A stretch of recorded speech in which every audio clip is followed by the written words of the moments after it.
Welcome back everyone, welcome back to the Little Red Ninja Allotment channel.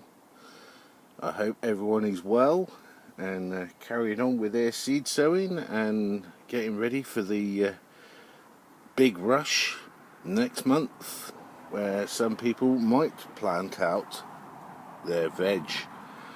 But that's that and more on what is in today's video. In today's video I'm going to be sorting out all this today and showing you some of the uses I have for that, and also I'm in the process at the moment of filling up my pallet collar bed, and it's hard work at the moment, but I will get it done hopefully today before the rain comes again. But also I'm extending the height of my bed I did last year. I'm putting an extra layer on, and with the layer that is an extra couple of planks of wood, just so I can fill it up with more compost. So no further ado, let's crack on with today's video. And I think I might leave this for a bit, but one of the things I've got to do with it, I've got to pulverise it into a fine dust. And the one thing that I forgot, which is very important when you're dealing with wood ash, is you need face covering, a mask, so you don't breathe in any of the dust, whether you do it inside a shed, in a polytunnel, or even outside. You've got to protect yourself. So I'll crack on and find a mask so I can pulverise this down to a fine dust before I use it. But let's crack on. Well, the first thing I will show you is the finished raised bed. Wow. You can see where I've put the planks just on top, and all I needed was four screws on either plank, and that is solid as a rock. All I need to do now is probably about there and there, put a batten straight down and secure it, so that actual board, even though it is treated wood, heat treated wood, not chemically treated, so it won't warp, because it will be out in all weathers. And the same goes with this one here as well. So probably a batten there and a batten there, and it will go all the way down to the bottom of the one below it. So that should secure it, because I want to put like a half frame from here to the back and have this bit here open. But I'm still in two minds at the moment whether or not to leave it like it is or to do that half frame.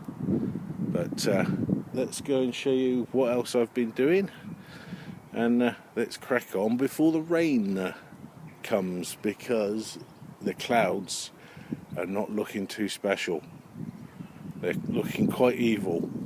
So let's crack on before the rain comes. Well, I better hurry up because the rain is just starting. But I thought I'd show you. I've filled up the pallet collar bed with probably about a quarter of the compost bin, which is that one there.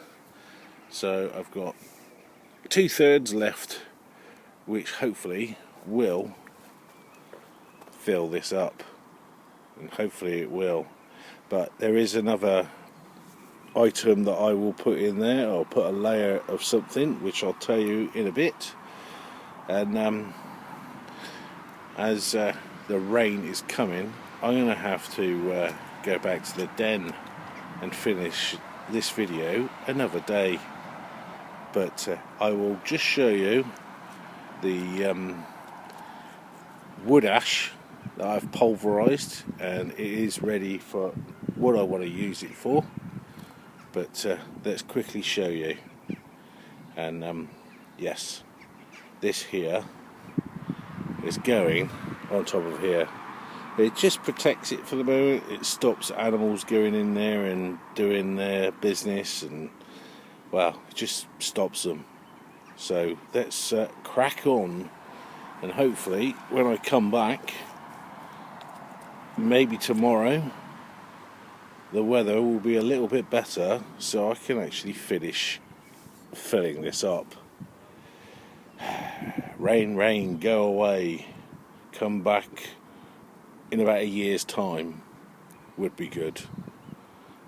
But let's crack on. And just quickly, I'll show you the finished pulverisation of the wood ash. That is some more wood ash that I need to just crush down, and this is the finished article. And the one thing I need to do with this is make sure it doesn't get wet, because if you have wet wood ash when you've got it like this, it will be totally useless, because all the nutrients would have washed out.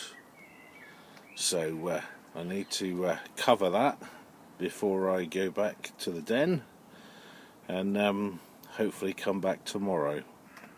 Fingers crossed. This rain is getting on my nerves, because there's a lot of things I want to get on with, and the rain is stopping me doing it.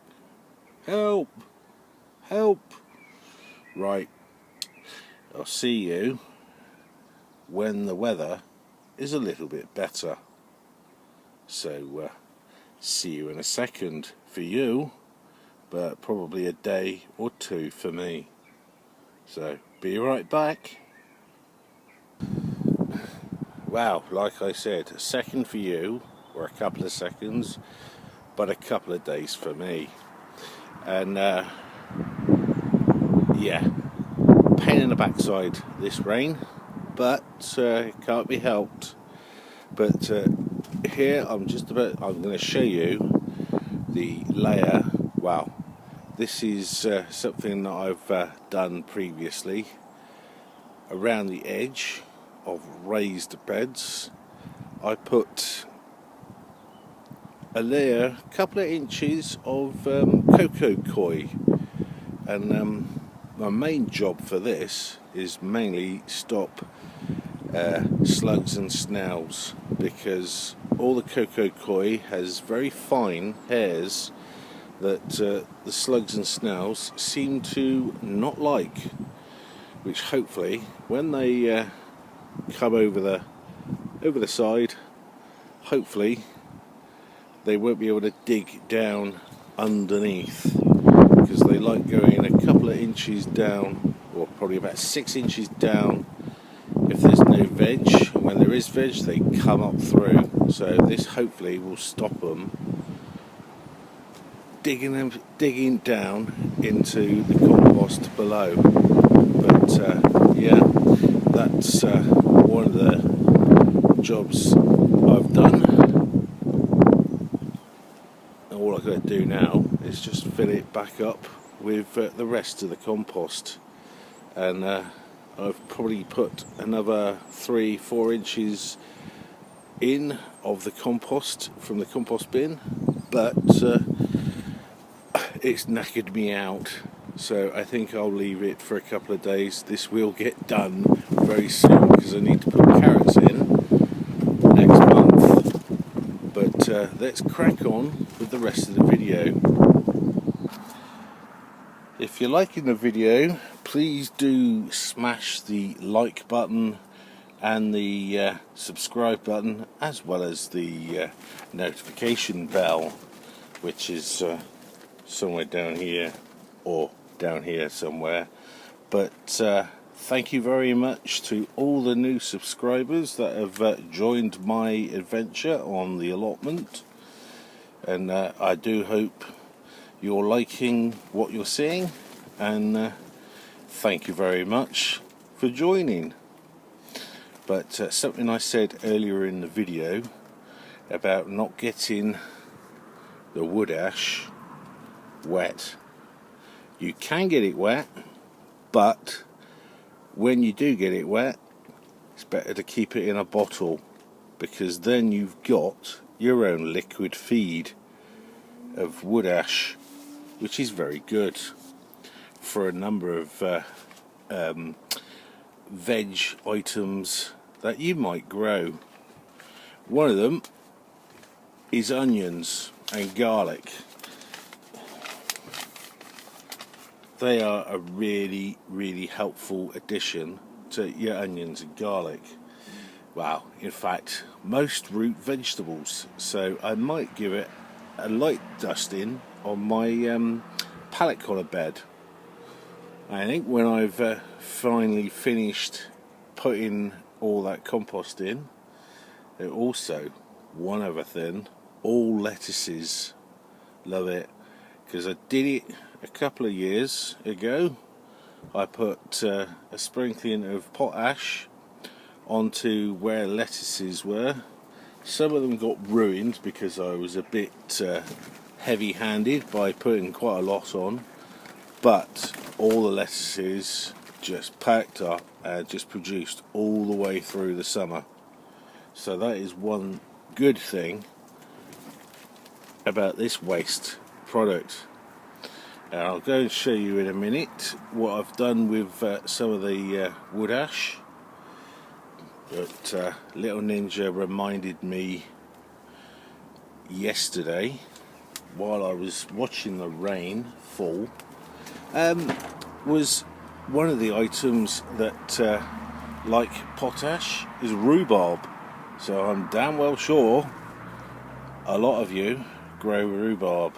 If not, there's also another thing as well that I've seen on other people's allotments. They have roses on their allotments or even in their gardens, and potash is good for roses. And if you're going to do that, I'd do that right now before the roses start showing buds, and that is a really good trick, because you'll get really nice flowers in the summertime. But let's crack on and show you what I've used that on. So be right back. And this is what I've given a light covering of wood ash on my garlic. They don't seem as if they need it, but it's always good to put some extra fertilizer, and this is nature's fertilizer as well, so that is absolutely perfect, and they're looking unbelievable. But hopefully this wood ash will give it a nice boost, because we're getting into spring now, as the clocks have gone forward, so hopefully that will improve them. Well, it should do.